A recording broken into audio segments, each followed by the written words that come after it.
अस्सलाम वालेकुम। क्लास 6 का आज हमारा साइंस का लेक्चर है। हम आई के स्ट्रक्चर और फंक्शन को डिस्कस कर रहे थे। स्ट्रक्चर हमने आई का पढ़ लिया था।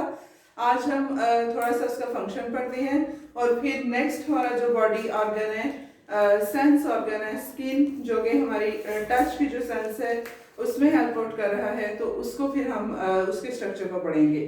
तो फंक्शन ऑफ आई, जैसे कि आप लोगों को पता ही है कि आंख को हम किस वजह से इस्तेमाल कर रहे हैं, किस लिए इस्तेमाल कर रहे हैं, कि आई जो है ये ऑब्जेक्ट को क्लियरली देखने में हमें हेल्प कर रही है। एक इसका फंक्शन ये है।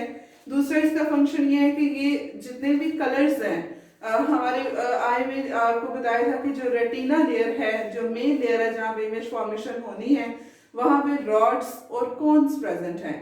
तो वो रॉड और कोन हमें ऑब्जेक्ट को देखने में, कलर्स को डिटेक्ट करने में हेल्प आउट करते हैं। कुछ लोगों को रेड कलर जो है वो सही दिखाई नहीं देता, तो उसको हम कहते हैं उनको रेड कलर ब्लाइंडनेस है, रेड ब्लाइंडनेस है। कुछ लोगों को ब्लू कलर दिखाई नहीं देता, तो हम उनको कहते हैं इनको ब्लू कलर ब्लाइंडनेस है। तो कुछ लोग हैं जिनको बिल्कुल भी दिखाई नहीं देता, तो उनमें ये होता है कि उनमें रॉड्स और कोन्स जो हैं वो बहुत कम हो चुके होते हैं। तो ये हमारे पास आई का एक दूसरा फंक्शन है कि ये हमें हेल्प आउट करते हैं टू डिटेक्ट द कलर्स। और जो दूर के ऑब्जेक्ट्स हैं या नज़दीक के ऑब्जेक्ट्स हैं उनको भी हम क्लियरली देख सकते हैं। तो ये भी आई का फंक्शन है कि it help us to see the objects clearly. For objects हैं या नियर ऑब्जेक्ट्स हैं, और आपको पता भी है कि इसकी वजह से कुछ लोगों की दूर की नज़र कमज़ोर होती है, जिसको हम शॉर्ट साइटेडनेस कहते हैं, और कुछ लोगों की करीब की नज़र कमज़ोर होती है, जिसको हम लॉन्ग साइटेडनेस कहते हैं। तो ये क्यों होता है? ये हमारे लेंस की शेप की वजह से ही होता है। लेंस शॉर्टन हो चुका होता है, कॉन्ट्रैक्ट हो चुका होता है या रिलैक्स हो चुका होता है, जिसकी वजह से हमें देखने में जो है वो मुश्किल पेश आती है।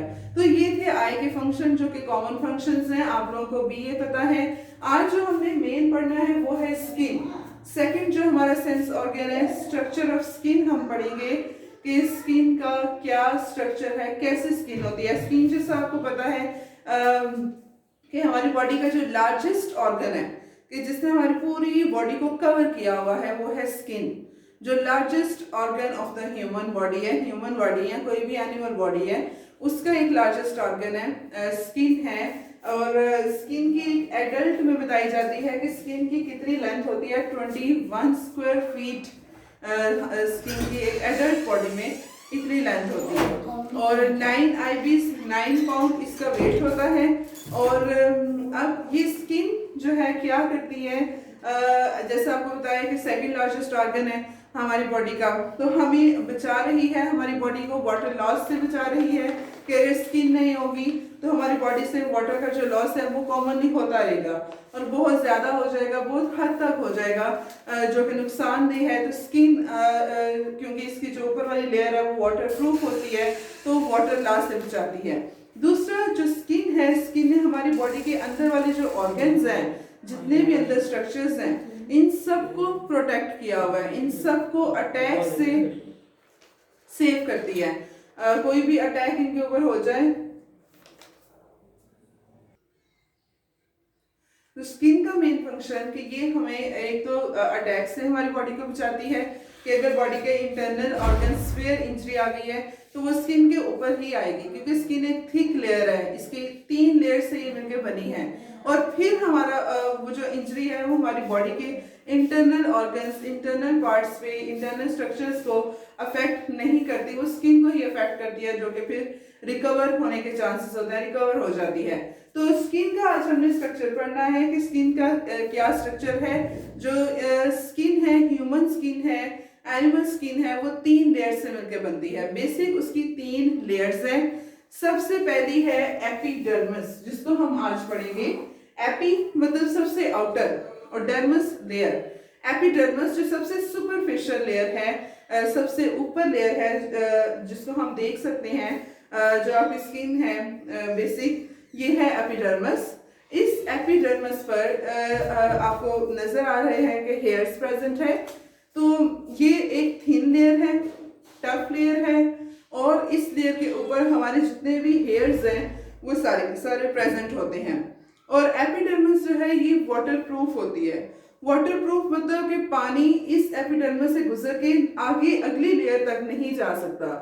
यहाँ से ही वाटर हम मुंह धो रहे हैं या हम स्किन के ऊपर पानी फेंक रहे हैं, वहां से ही एवेपोरेट हो जाता है, वो एब्जॉर्ब नहीं होता स्किन के अंदर। तो ये वाटर प्रूफ लेयर है। तो इस एपिडर्मिस से गुजर के पानी डर्मिस या हाइपोडर्मिस में पास नहीं करेगा। तो एपिडर्मिस में बस इसका इतना ही है कि ये लेयर, इस लेयर पे जस्ट हमारी ये थिन लेयर है, टफ लेयर है, और इसके ऊपर हेयर्स प्रेजेंट होते हैं, और उसके अलावा ये वाटर प्रूफ है।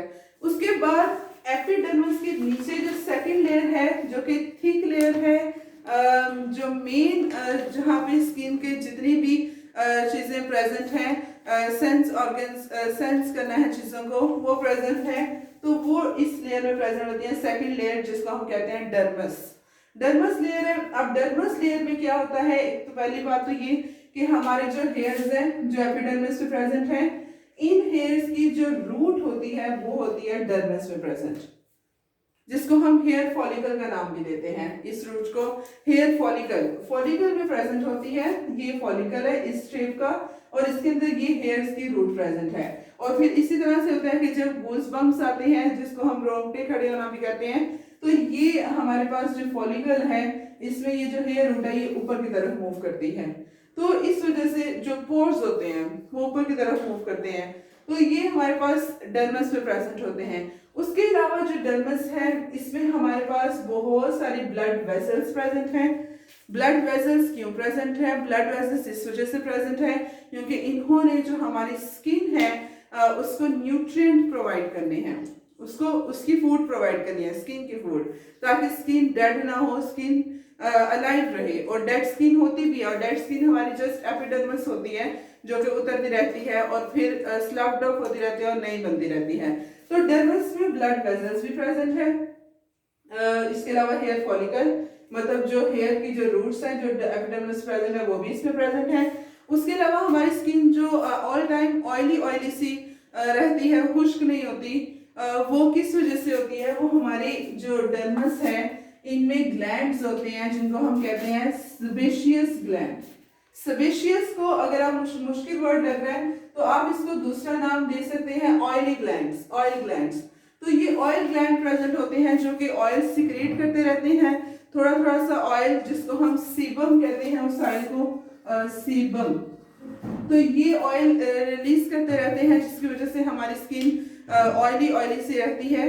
और क्योंकि ज्यादा अगर सेबेशियस ग्लैंड काम नहीं करेंगे तो उसकी वजह से स्किन बहुत ज्यादा रफ हो जाएगी, जिसकी वजह से वो उसमें से वाटर लॉस और ये सारी प्रॉब्लम्स फेस करना पड़ेगी। उसके बाद सेबेशियस ग्लैंड के अलावा इसमें स्मूथ मसल्स प्रेजेंट हैं, स्मूथ मसल्स। उसके अलावा इसमें स्वेट ग्लैंड्स प्रेजेंट हैं, जो पसीना हमारे स्किन में आ रहा है, स्वेट प्रोड्यूस करते हैं, वो स्वेट ग्लैंड से प्रोड्यूस करना है। नर्व एंडिंग्स है, नर्व एंडिंग्स मतलब जो न्यूरॉन्स हैं जिन्होंने मैसेज लेके जाना है ब्रेन तक, कोई भी स्किन के ऊपर अटैक हुआ है तो वो मैसेज फौरन ब्रेन तक लेके जाएंगी। फिर स्किन के ऊपर ये हार्ड ऑब्जेक्ट को हमने टच किया है, उसकी वजह से ये पेन हुई है, या कोई और इंजरी आई है उसकी वजह से पेन हुई है, तो कैसा रिस्पॉन्ड करना है, तो उसके लिए नर्व एंडिंग्स होती हैं। तो वो नर्व एंडिंग्स ब्रेन तक उसका मैसेज लेके जाती हैं। तो ये सारे कुछ हमारे डर्मस में प्रेजेंट होते हैं। अब कल हम हाइपोडर्मस को डिस्कस करेंगे, डिटेल में डिस्कस करेंगे और इसके फंक्शंस को स्किन के डिस्कस करेंगे। आज आपने इसमें असेसमेंट के जो क्वेश्चंस बनते हैं आपने वो लिख लेने हैं।